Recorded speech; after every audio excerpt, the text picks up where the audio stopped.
Thank you for listening to Relentless in God. I have Angie today with me. My name is Yorely. Hi.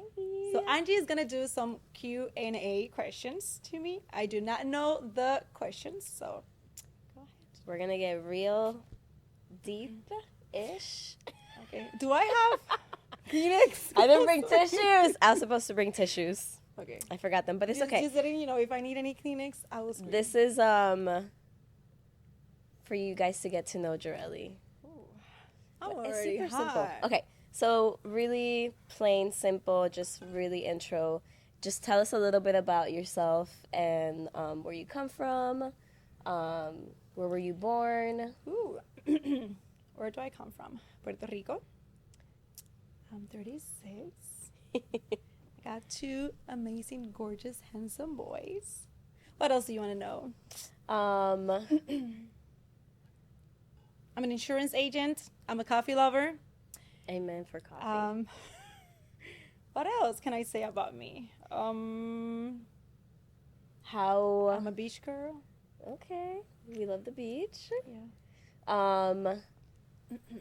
What was the other? How were you? Oh my gosh. Race. Yeah, how were you raised? How was like your family dynamic? Besides being loud, because we're Hispanic, I think in my case I didn't. Okay, I'm Puerto Rican, and of course I grew up in Puerto Rico. However, I will not say that I grew up with the Puerto Rican culture. Yeah, I agree. In the sense of like having parties, like se le cayó un diente. So, we don't do that. We didn't celebrate every little thing. However, I grew up like watching everything non-Hispanic, like English. American music, of course, Jerry Rivera and things like that. Yeah. But I don't think I grew up with the strong Puerto Rican culture other than the food. Yeah. I did not. I grew up in a Christian family. My mom used to be Christian. My dad was not. My whole side, the whole side family of my mom, they were all Christians. So I grew up literally in church, like every Sunday, having long skirts. If you are going to the beach, you have to wear a jean skirt. And now they're in trend, which is hilarious. Girl, but I got traumas about Anyways. I cannot wear that. I saw them the other day and I'm like, no, I got trauma. I cannot do it. I just cannot. So you were raised at the church. How was that? Do you think that affected how you are now? How it impacted your life, like your walk with God? I will say, I think everything is about perspective. I grew up in religion. However, I got to experience a lot of things that I don't think this generation has been able to do so. I witnessed a bunch of miracles growing up. Yeah. I grew up doing fasting like almost every month, Saturdays. So we were really intentional of seeking the presence of God. Yeah. For some reason, which I don't know why, since I was 12, I was always interested on going to, how do I say that, camps for older people, and I was always trying to squeeze myself around to them. Yeah, I know. I don't know why. So you had like that big, like, older mentality. Always. Yeah. I'm an old soul. Yeah, but yeah. I think that helped me out to see, like, to get connected in prayer. I think that's one of the reasons why I love to pray, is because that was a seed that was created on me. At the same time, seeking the presence of God to the level of I will not stop up until I feel your presence. Yeah. So it was like the RT church. They were like religious, but at the same time, you know what it's like to have that connection with God. Like, I'm not gonna let you go up until I don't feel your presence. And you saw it firsthand, like, to say miracles. I received the Holy Spirit when I was 12. Yeah. Oh my gosh. Yeah, so that's what I'm saying. I grew up, I was that Cristianita, like I always had long skirt, no earrings because that was a sin. Everything was a sin. However, I wish my kids will experience the things that I did growing up, which is not that God has changed. God is still the same, but I think we have so many distractions that society. We don't experience the same things. Yeah, I agree. Let's see. I kind of did already ask you that, but I want you to dig deep a little bit more. About like that? yeah, like so. Obviously, you grew up in church. You know, you got the Holy Spirit at 12. How was that walk with God in Puerto Rico? Because if you guys like don't know, Puerto Rico's a very, in my opinion, negative environment. There's a lot of drugs, alcohol. How was that like? I do growing up, especially, even though you said that Holy Spirit at 12 years old, you surrounded by church. Like, were you ever like, did the enemy ever try to get at you during that time or anything like that? That's a deep question. The reason why I say it's deep, I think my mom was really intentional of not putting us in those environments. Yeah. So I will say I was like in a box in a good way. When I turned 17, I asked my mom to take me out of the private school that I was, and I wanted to go to a public school. And they asked me, "Hey, are you serious? Are you sure? Because you are going to be exposed to drugs, and stuff like that." And I'm like, "Yeah, I just want to go with the normal people." Okay. I was never tempted. And I will say I had a grandma that was praying constantly. She used to say, "Yorely, I woke up at 3 and I was praying for you guys all the time." So I had the abuela that we used to go to her house, my mom's mom, and she used to have cafe. Oh my God, just ready to go. Good. Like, her coffee was the best. Yeah, she always has coffee for us, and she would say, "Yeah, I woke up at 3 in the morning and I was praying for you guys." I do understand what you're saying about the drugs and stuff like that, but I think it's either the prayers that my grandma did. It has to be. I was never tempted to none of those things. Yeah. And if I look back and I'm like, oh, they were doing bad things, but I never noticed. Yeah. I was like oblivious. Like, I just don't see anything. Especially, I didn't know that you went from private school to public. I requested my mom to do so. Crazy. It's the same thing. There's a lot of things that people don't know about me. I for some reason, I don't like, and I don't know why. They put me in the groups that people were like really smart. I always ask, like, put me down to the people that are like normal. Yeah. For me, normal. Yeah. I didn't like to be with people that thought they were better than anybody else. So I'm kind of weird in that sense. It's not weird. Yeah, but I think I had, what did they call church hurt? When I was 21. I was misunderstood by somebody from the church that I was going since I was a little girl. Okay. And I don't have anything wrong to say about her. She was trying to defend the family member. I did not went to church for a while. I would say like for 3 years. You know that we used to go to church like every Viernes Santo, like Holy Friday before Easter. If you're not going to church, if you're going that day, you're good. And I think I didn't even went for like almost 3 years. Wow. It's because I put my eyes on people instead of God, but I felt like I was betrayed. Like, I didn't do what she was telling me that I did. Like, but I mean, other than that, after that, I stopped going to church for a while, went back to it. But I think I met God, like, relationship-wise, when I went through my divorce. Literally. I feel like I got connected. Okay, this is God. This is the kind of relationship that I want. But yeah, I think I expanded it a little bit. Just go. No, you're good. So, but we can like backtrack a little. Yeah. Because you did mention you went through a divorce. So, you know.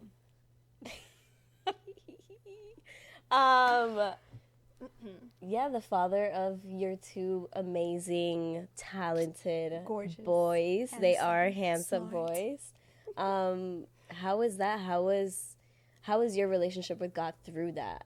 Even though you said that you found God afterwards, how did that distance you from your family? Did it distance you from like other people at church? What did you get from that you obviously don't want your kids now to grow with? Or I see where you're going. Okay.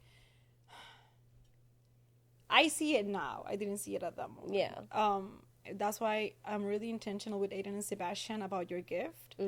Growing up, for some reason, they used to call me the wish because I see things way before ahead of time, like before things happens, or either God shows me in dreams. I knew since the beginning of me starting dating the father of my kids, he was not the one. It's not that he's a bad person, etc., but he was not the one from God. However, I didn't know that it was the sermon and God trying to tell me, like, hey, this is not the one, baby girl. He literally showed me what was about to happen in the midst of the relationship.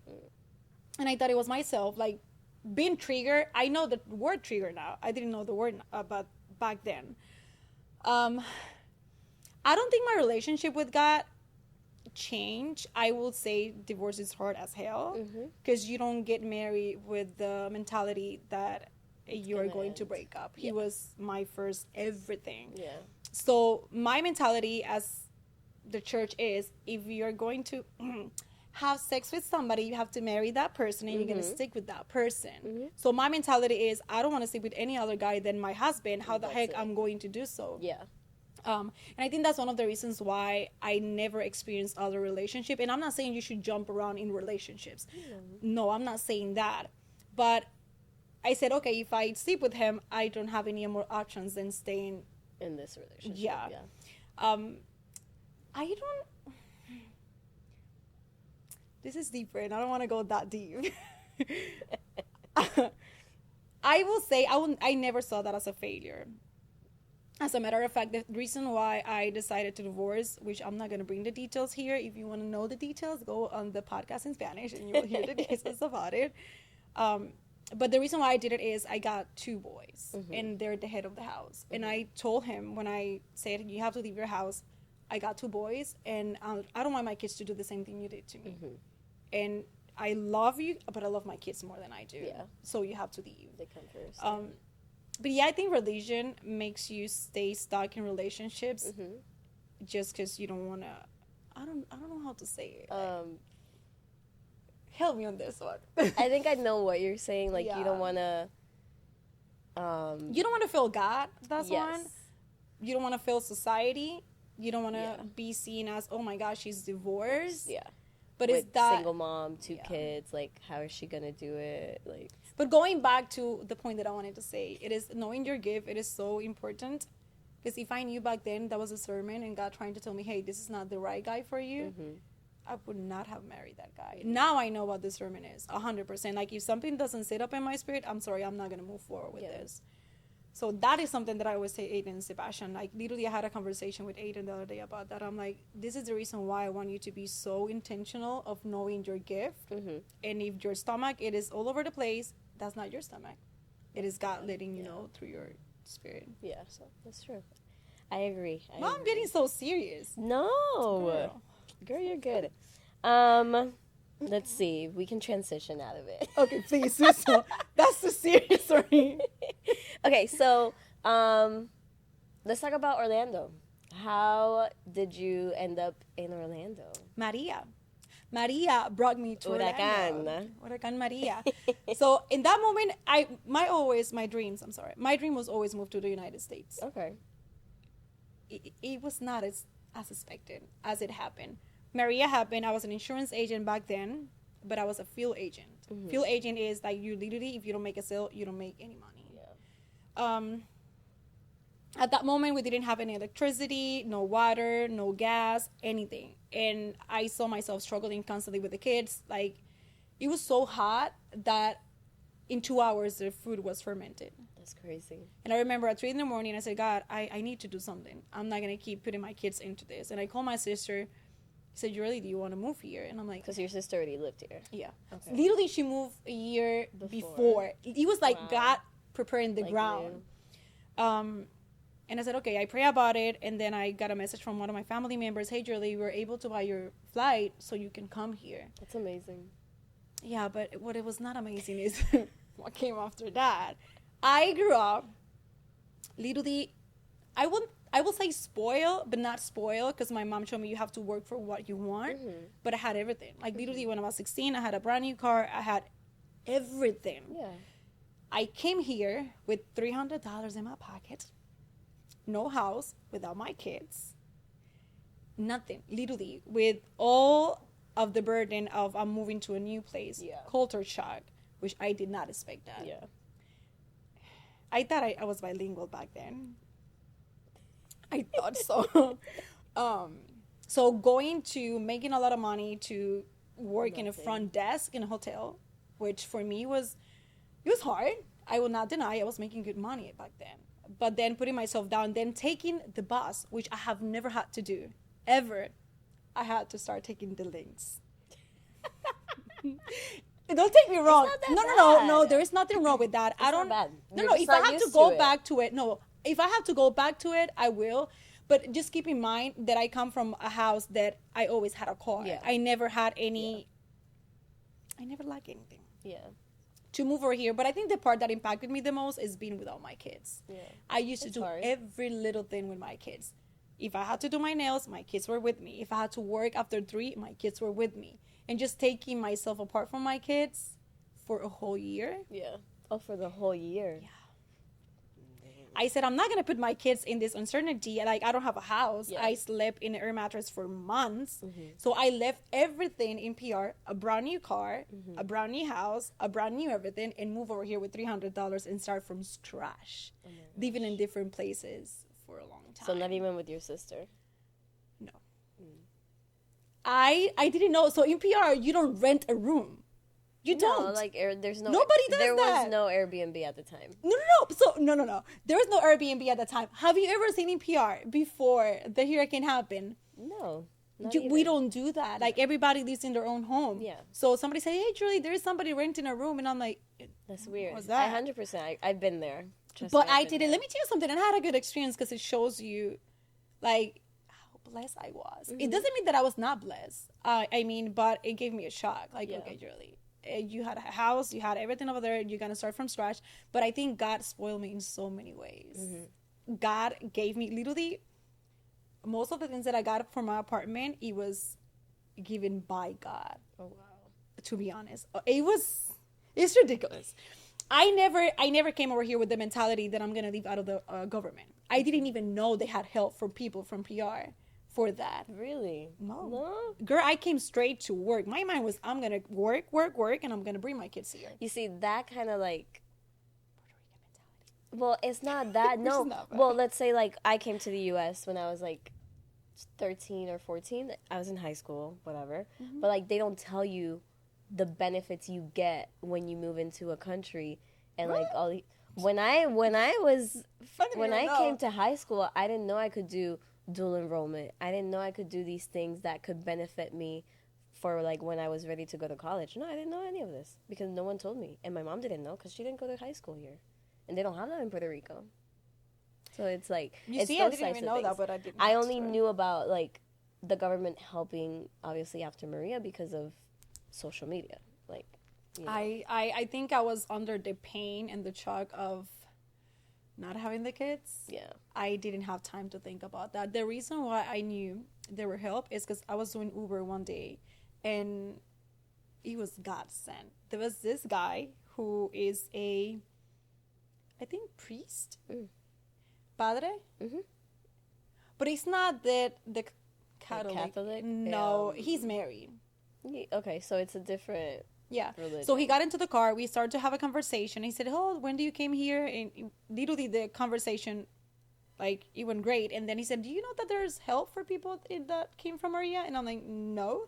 And that we were like 9 to 10 months in. I was about to get a year here. And I said, "No." He said, "Yeah, I'm going to connect with you. And then I'm going to send you all the websites and stuff like that so you can get help." Wow. He gave me the chance. First, he gave me a job.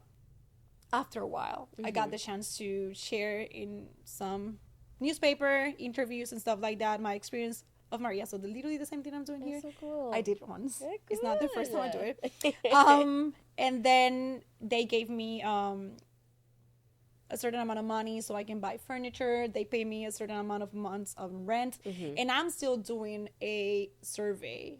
They track me every 6 months. Yeah. To see how I have accommodated myself from PR to here. Interesting. Yeah. I had no idea. If I suffer racism, if I feel adjusted over here, if I want to go back to PR, I do it and Aiden doesn't. But I will say, just to wrap that part up, it was not easy. Yeah. I do not wish that on anybody, especially taking myself out of my kids. I used to wake up in the middle of the night crying. I mean, I'm not going to cry. I mean, I remember when my mom came to the U.S. also, it was without us. But she wow. was not here for a year by herself. It was probably like 6 months. I 5 to 6. I think people don't realize it's the fact that I was going through the transition of the culture. That it takes a lot of time. But however, I was trying to meet ends in every sense of the way. Getting a new car, getting everything from scratch. Mentally, I never processed the fact that what I went through was hard. I'm processing it now. Yeah. But at that moment, my mind... You just go. You're just on survival survival mode. go. Yeah, on survival mode. I was working in Uber 7 days a week. But I had fun. Back in the days, it was not ghetto as it is now. Oh, okay, yeah. It was safer. I have some drunk people, but everything was fine. But I think it was hard as hell. I would not say it was easy. I think that I don't care about the money part. When my kids came, if I can show you the picture of how my apartment was when they came over here. He was really humble. But there was love. Yeah. And as long as they were with me, I didn't care. And the reason why it took a year is because I didn't want to put my kids in the uncertainty in where we're going to sleep today. So my mom did me a favor. That's good. And she's still with them for a year. But I did not wish that on anybody. But that's good. I love the fact that you put them first always. Oh, yeah. Like, my mom always did the same thing. My kids my kids are everything. Like, I will, not I'm going to say it, I will do whatever it is for them. I love that. That's for sure. All right, let's see. What else do you guys want to know about Yorely? You said they were deep. I'm just waiting for the deep ones because I have not cried. I already asked you some of the deep ones, and you sidetracked. Okay. Can you bring the deep ones? Okay, so you want to go deep. Okay, how deep?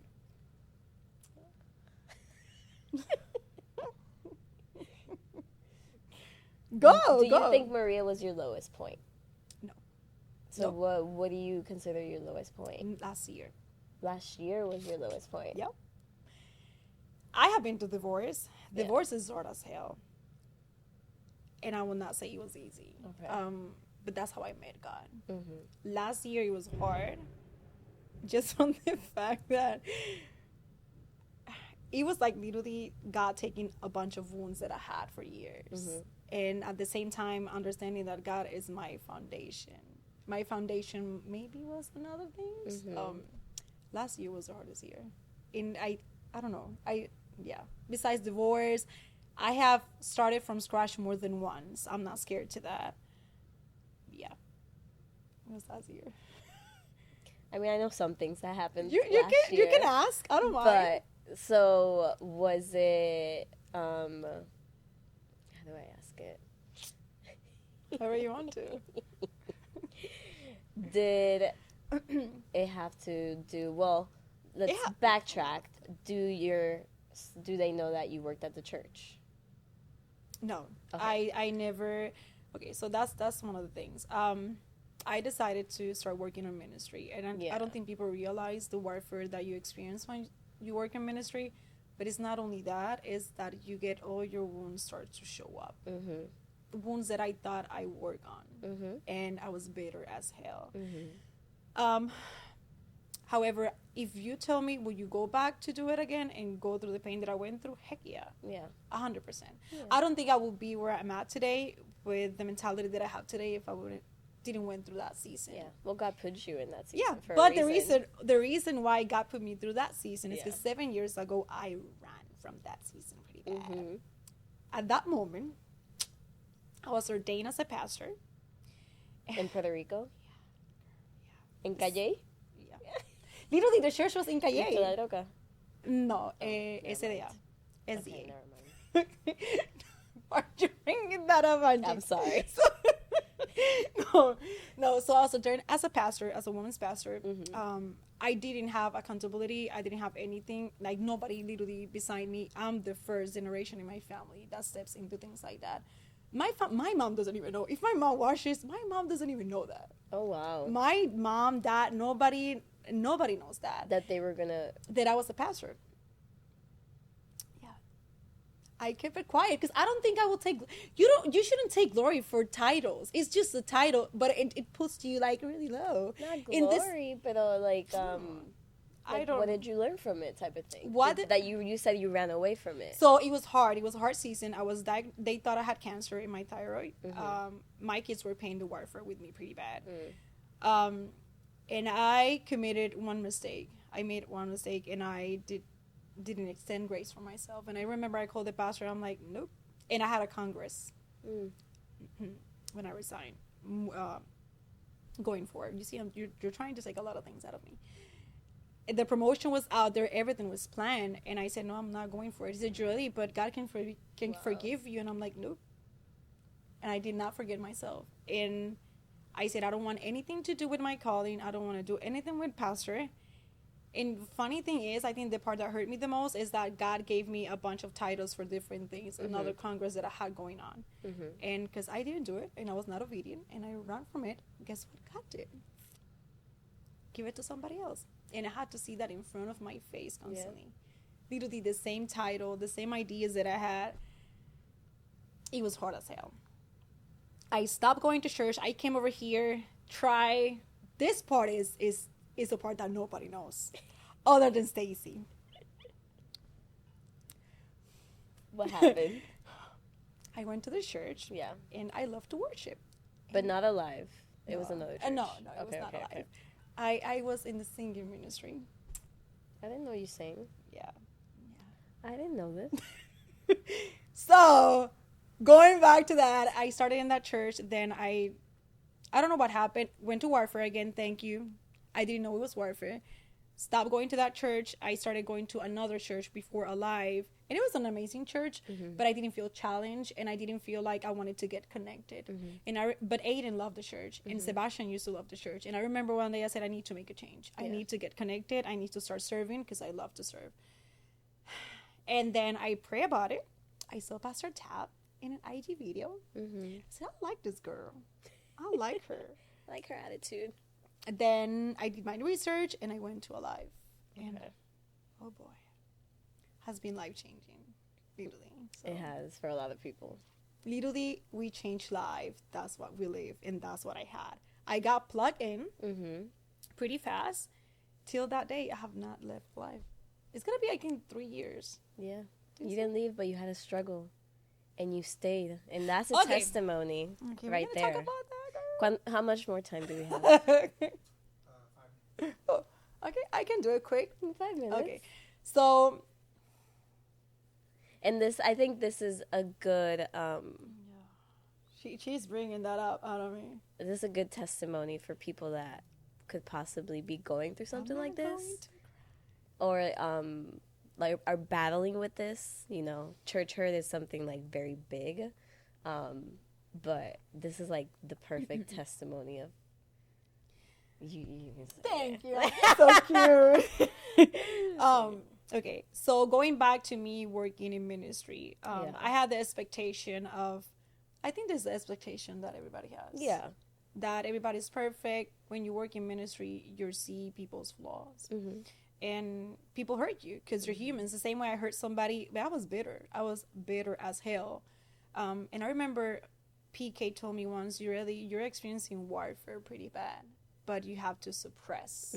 This is part. You have to get used to it. I did not understand, so I resigned, and I had bitterness. I was hurt as hell. However, I knew that was my house. To be honest, it was something that is like, take my mind before you do whatever you want to do. I knew that was my house and that was my church. And I will not deny the first, I think I resigned in October. Was it October? September. September? September. It's like the end of September, I think. So I spent October, November, December, literally on my war room for hours crying. And I said, God, I want to go back again to my home, but I want to serve the same way I used to serve before. I want to go with the same heart I was going through. And I remember I said to God in my war room, I don't care how long it's going to take me. If I have to come every day to my prayer room and tell you the same thing, I don't care. I'm going to do so. And I remember I started praying for people that I thought they hurt me. They didn't hurt me. Yeah. I was triggered by something that I had in the past. Because if I look back, they never had the intentions of hurting me. Yeah. It took intentionality. Sometimes I went to church bitter as hell, but I had to go to church because I knew that was my home. And I knew God planted me there. So I had to literally scroll my feet every Sunday, although I didn't want it to, till I got to the point that I got healed. Yeah. And now for somebody to take me out of the church, it's going to take a lot. Impossible. Because I feel it ground me more. Yeah. But I will not deny that was pain. I was seeing a lot of things out of me that I thought I healed, like dirty things. But I see it now and I'm like, God, like, thank you. It was ghetto, and I took a step back from serving for a while. Which but I think is good. Yeah. Because you need to work. You needed to, So one of the work things on that I yourself. understood is you have to be mindful of if you're positioned to serve. My heart was not there. Like, why? I will be a hypocrite if I do so. I agree. So yeah, I took a step back. Then I came back, and I'm like, okay, I'm back. But do not imagine how many times I went to church with my face like, do not talk to me. I don't want to talk to nobody. And people that I thought hurt me passing by me. Yeah. I'm like, do not come to me. But I'm grateful and I'm thankful for those moments. Yeah. It showed me a lot of things about myself. I think when you take your focus out of people, you will see that at the end of the road, it was always you. Yeah. And God was trying to work with you, not them. Yeah. Because you're putting a blame. Yeah. On, from wounds that you have. Like, Yeah. I got triggered. They didn't try to hurt me. I got triggered because I was hurt from my traumas. I don't know how old they were over there. But the only way that I could clean up myself, it was through crying. At least that was me. Isolating myself in my war room. I feel bad for the kids. How many hours did I spend in that war room? Literally, sometimes 3 hours. Yeah. Crying. And I said, no, I don't care, God. Hello, God. Maybe you're tired. I don't care. You're going to hear me again. Never. To be honest, you're going to hear me again, but I'm not going to stop till you heal me. Yeah. And literally, out of the blue, that's what I'm saying, and I don't cry because I don't have any hurt. Yeah. I'm good. And I still talk to the people that I thought hurt me. I was bitter. And you read the book. Bait of Satan. Everyone should read it. Yeah. I haven't read it yet, but I will. And you're promoting something you haven't read. Well, Why? because my husband's read it, and every person that's read it really does have a change in perspective of like what it means to work for a church. You know, you need a lot of grace, you need a lot of understanding. Oh, that's another thing. You have to understand that to love somebody doesn't mean that the person is perfect. You have to love people through 100%. imperfections. 100%. And I think you see another level of love. And I don't know, I think you love differently. Yeah. Because I'm going to love you regardless of the things that you might have that I might not like, but I have to love you. Yeah, I agree. So I think you love differently. Yeah, 100%. you do. You see things differently. However, you still honor. Yes. I still honor my pastors. Oh, Although 100%. I saw the human side, I still honor them because God was the one who placed them there. It was not even me. Yeah. If God put them there must be a reason. And I like it. I agree. Angie, I think we already went past by the tie, right? Okay. I'm gonna wrap her up. I mean, I don't have any more questions. Thank you. Unless you want to do a part 2. We can do a part 2 another time, and we can dig more in. I'm gonna come with. You want me to verbatim specifically ask you about certain things, and I will next time. I will. But Just thank you for having me. And thank you for being part of our Limiting God. Thank And that's you. it. Bye. Wrap it up.